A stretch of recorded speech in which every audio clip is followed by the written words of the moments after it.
even though I've been loving the Note Air 3C, which is an excellent device, really is fabulous, I have found myself going back to the Tab Ultra C for when I want to just type something. That's the original one. And okay, well, what I need then, I need something maybe with the Tab Ultra, maybe with the Note F3C, maybe I could actually have a little permanent or typing area here in the house. I do have that kind of facility, but I still find that when I go for the keyboard case on the Tab Ultra C, I was finding that to be the way that I wanted to do typing. I tried all the different ways of text input, and that's one of the predominant things that I do on Eink. I really like, for instance, handwriting input on books. But I'm slower at that than I am typing. I really like voice recognition, but then I also want that keyboard case with me as well so that I can do the editing there. I just find it much easier to edit text and much easier to type on a full keyboard. And these aren't quite full size, and they're not mechanical keyboards, of course, but they are part of a nice portable package, and it's really, really good. So typing with these is actually one of my favorite places to work.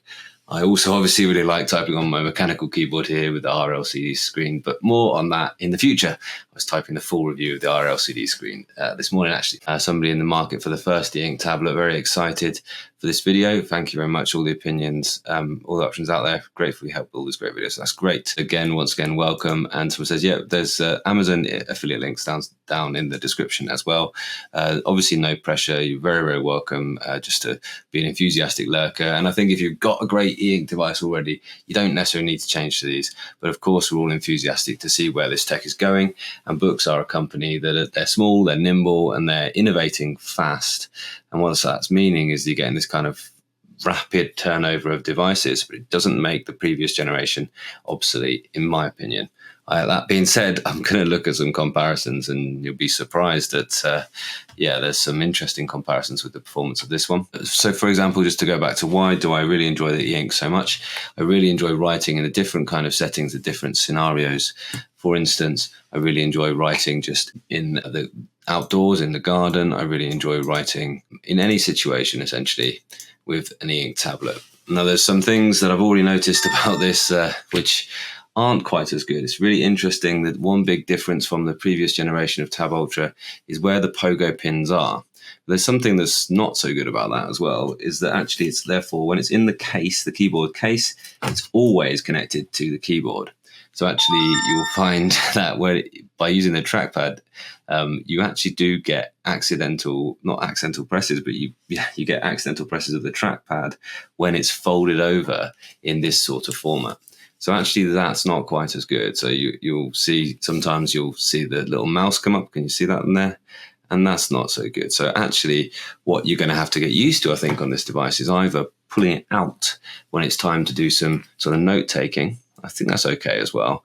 But then you might drop it. It hasn't got that protection. Or you might get used to using the non-keyboard case in times when you're expecting to just do note taking and you want this more lightweight setup, and then you're going to use the keyboard case when you're more likely to be doing some typing. So there we are. There's some interesting things there already to notice. And I noticed they've got a new style of non-keyboard case on the book's website as well. Cool. Okay. So couple of points as well. Interest in your perception. Benchmark results are stellar for the Pro, but don't really notice a huge difference in practice. Yes, I agree. Certainly the Pro was very much good enough. We'll see though. I think that what we're going towards now is a point where really, I used to always say that Eink devices didn't need high performance, but this device and the Note F3C actually have begun to change my mind about that, because they are just that bit more snappy than the previous one as well. Currently using the iPad a lot with a Magic Keyboard on the couch in bed, just wondering what the Ultra C Pro case will be like to use on the lap with the current design. Yes, that was one of the things that I wondered about straight away. I haven't shown that in a video yet. Might just about be able to do that with this setup as well. And so how does it work on the lap? It's not too bad actually. So if I just come out a little bit and hide your nice comment. It's a very stiff hinge on the back. I thought I was going to break it the first time I folded it down, and I will get rid of this.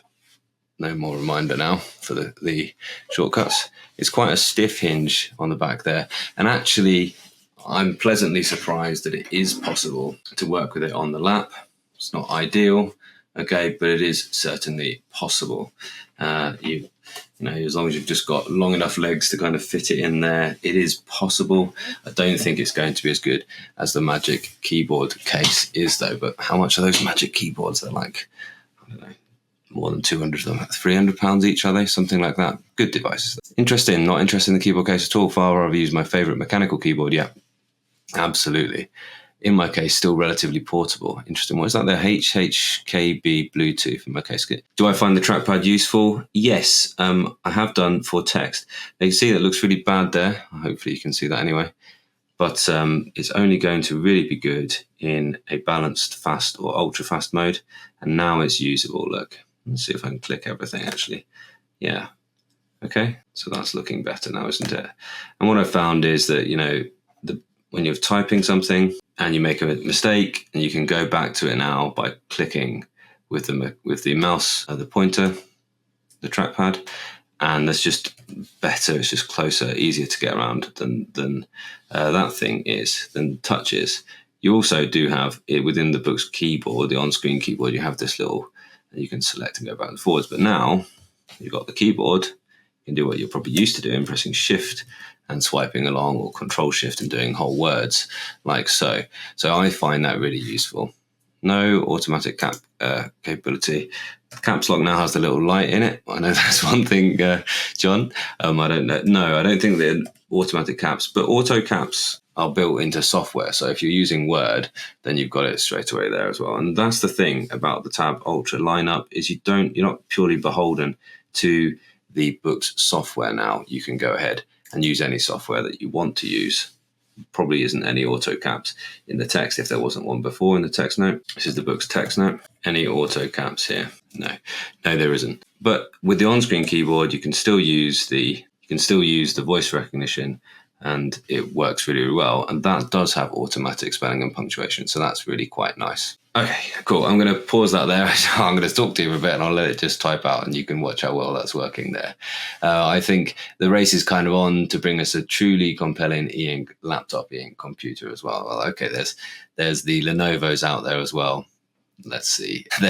I think after the Lenovo Smart Paper, they are leaving something to be desired in the way that they're handling Eink. I think books are best placed to kind of get there for a PC, a true PC, and this is sort of going somewhere, really, isn't it? This is doing a lot of what you would want to do on that PC anyway. So it's good. It's also worth just mentioning that today the 3.5 software is rolled out to other devices, and they've listed them out. They've listed them out on the website as well, and you can take advantage of things like the Smart Scribe. I'll show you that a little bit now.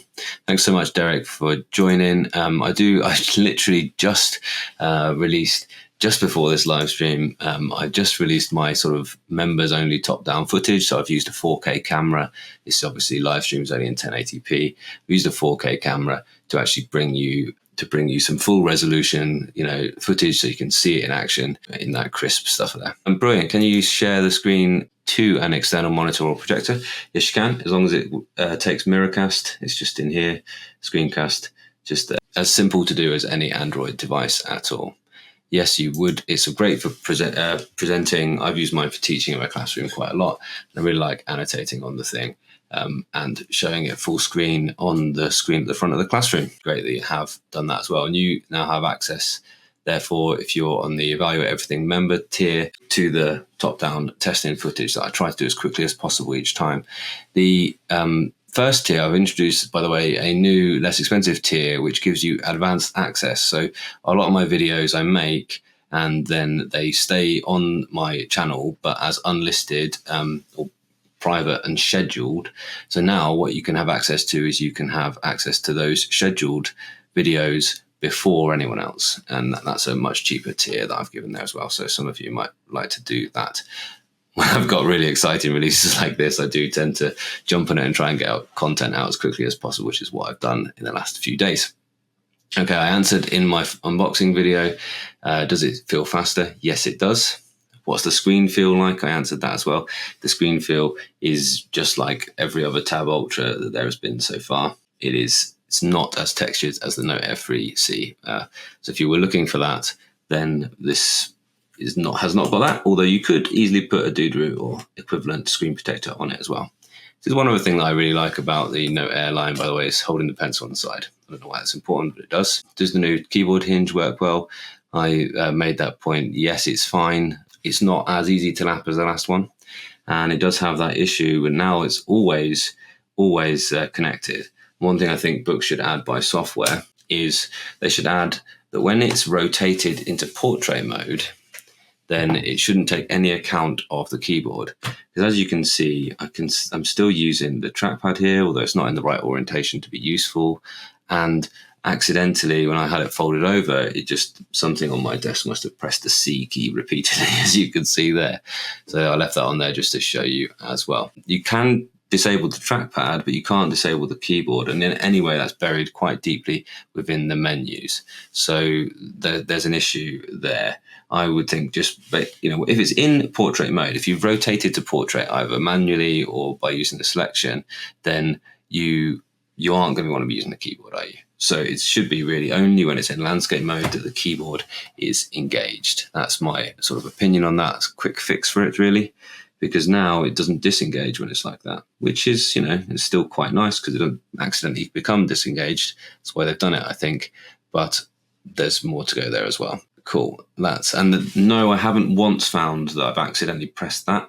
On some keyboard cases, you do accidentally press that whilst you're typing, and I haven't found that that's the case at all. That's interesting. As soon as I started typing, it started record. Maybe I hit a keyboard shortcut as well. So one thing I want to show you sort of immediately is it handling quite a large PDF, and maybe you're getting the impression that it is quite a bit faster than some of the other devices that we've showcased here. So I downloaded this one, Florence City Walk. I've got a bit of nostalgia for Florence recently for some reason.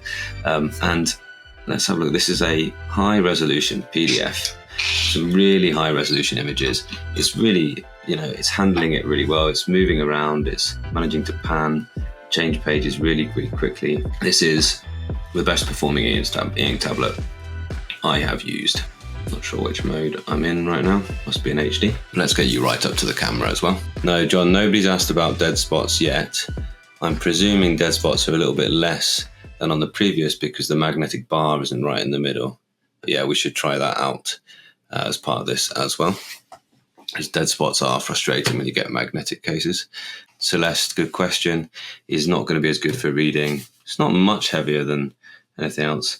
And yeah, the Kindle app works really, really well on these tablets. I actually haven't signed into it. I've downloaded it, but I haven't signed into it. But yeah, the weight for reading is not perfect. You probably want to go if you're mainly on the reading side. Yeah, exactly. You've got it. And you're struggling to choose. Yeah. Well, this will do.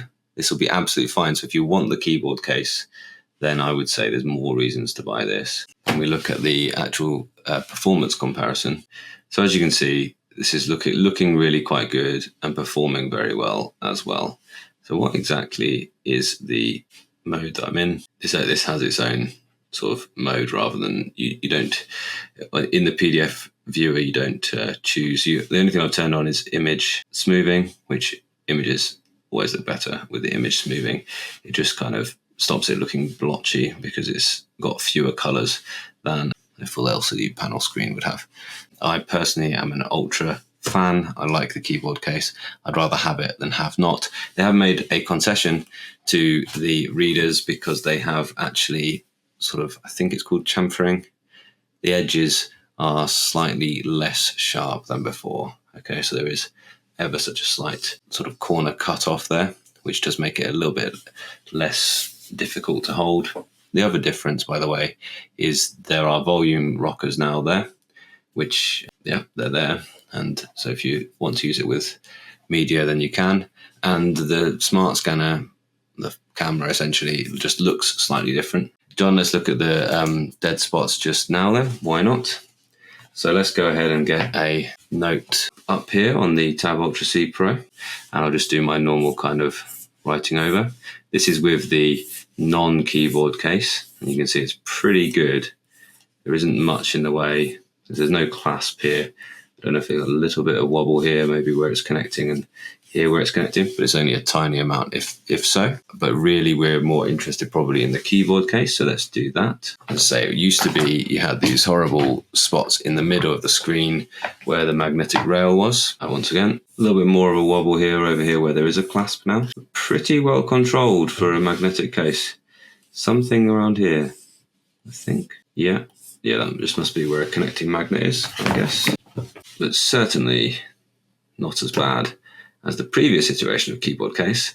But to be honest with you, that's not going to matter much because I'm not going to spend a lot of time annotating with the keyboard case here, although I might use it like this, open like a book sometimes. I think there's a little bit of wobble. I think there was actually just, there is a little bit of wobble there at the top as well.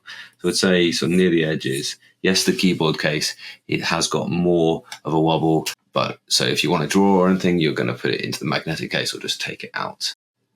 Oh, I didn't see that Bluetooth in red. Apologies. Yeah, so Bluetooth in red says blue into red. The camera bump is actually a different shape, so it doesn't actually fit in all that nicely. Thanks for that clearing up. Yeah, you're right. Yeah, it's slightly off there. Cool. Good spot, mate. It's almost like they've rotated it round, haven't they, through 90 degrees. Yeah. Okay, so no, I think you get away with it, but it's not going to want to be a permanent one. I'm going to sometimes use it if I take it out for drawing, for instance. Although I think I would still take the Note Air 3C for drawing over it with that textured screen feel.